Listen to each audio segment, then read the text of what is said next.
안녕하세요. 사울이 일시적으로 다윗과 화해합니다. 오늘 본문은 사무엘상 24장 16절에서 22절입니다. 16절. 다윗이 이 말을 마치자 사울이 내 아들 다윗아 내 목소리가 아니냐 라고 말하며 큰 소리로 울었습니다. 사울의 첫 네 마디는 다윗의 긴 연설과 대조됩니다. 다윗의 연설은 논리적으로 치밀하고 수사법과 풍자로 이루어져서 설득력이 있었습니다. 자신의 무죄를 증명하면서도 사울의 잘못에 대한 지적과 하나님의 공의로운 심판을 암시했습니다. 반면에 사울은 감정에 목이 맨 아버지의 본능에 가까운 소리를 냅니다. 내 아들이라 한 것은 내 아버지여 라고 한 다윗에 대한 응답입니다. 내 목소리가 아니냐라고 한 것으로 보아 사울은 다윗을 직접 확인할 수 없는 듯 합니다. 다윗이 사울과 어느 정도 거리를 두고 있었음을 알 수 있습니다. 큰 소리로 우는 사울은 지금까지와는 다른 사람입니다. 지금까지 다윗을 죽이기 위해 광적으로 집착하는 사람이 아니라 늙고 연약한 아버지로서의 모습을 보여줍니다. 17절. 그가 또 말했습니다. 나는 너를 못살게 굴었는데 너는 내게 이렇게 좋게 대하니 내가 나보다 의롭구나. 의롭다는 것은 법정 용어입니다. 재판 결과 무죄한 것을 가리킵니다. 사울이 다윗에 대해 다윗이 아무런 죄가 없음을 선언함과 아울러 무죄한 다윗을 해하려 한 자신은 이와 반대로 범죄했음을 인정하는 말입니다. 사울은 이때 다윗이 옳다는 것을 인정했습니다. 그러나 그 말을 뒷받침해 줄 만한 회개와 기도와 하나님과의 관계와 순종의 삶이 따르지 않았습니다. 격렬한 종교적 감정을 드러내지만 그의 삶은 조금도 변하지 않았습니다. 18절.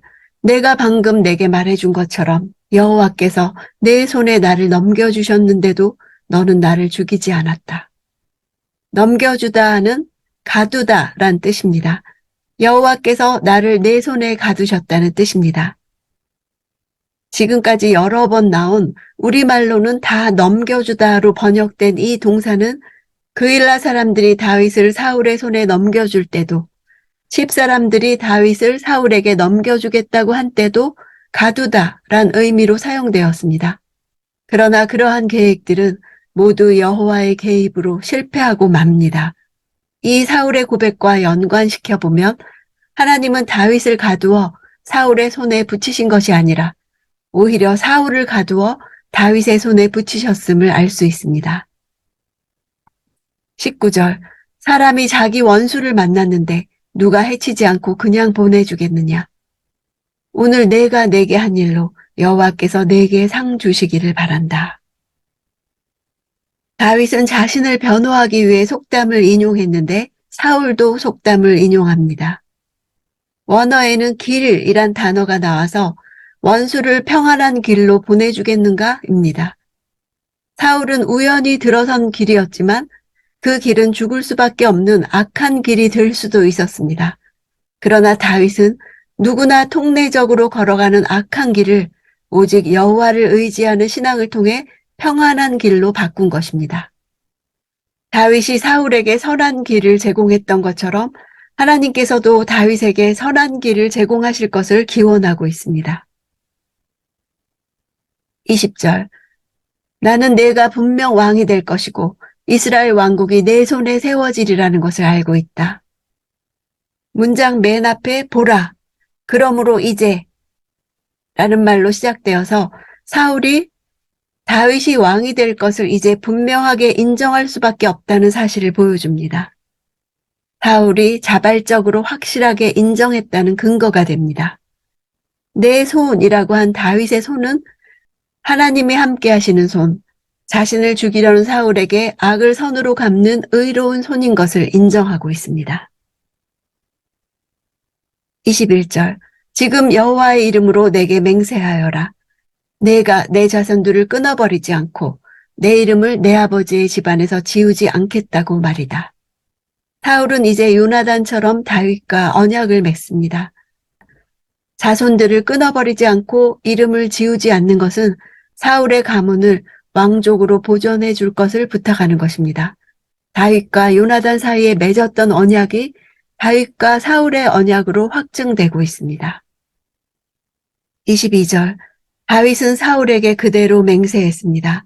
그러자 사울은 궁으로 돌아갔고 다윗과 그의 부하들은 요새로 올라갔습니다.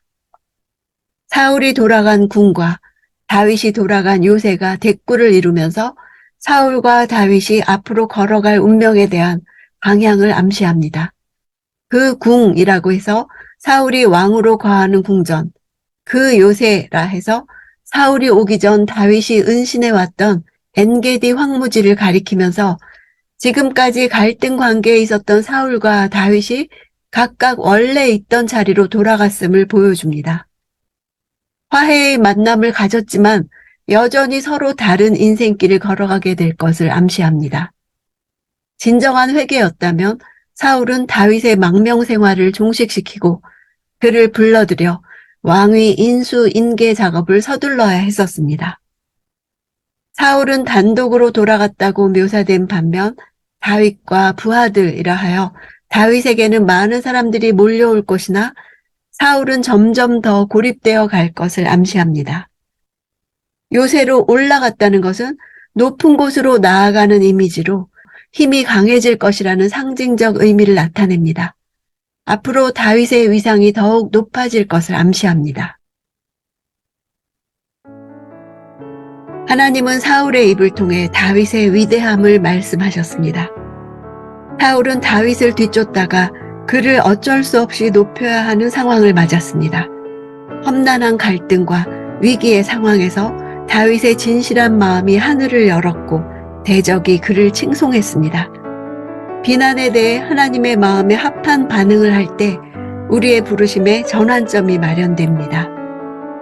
다윗이 주님의 다스리심에 순종한 결과 하나님은 대적의 입을 사용해 다윗을 증명하신 것입니다.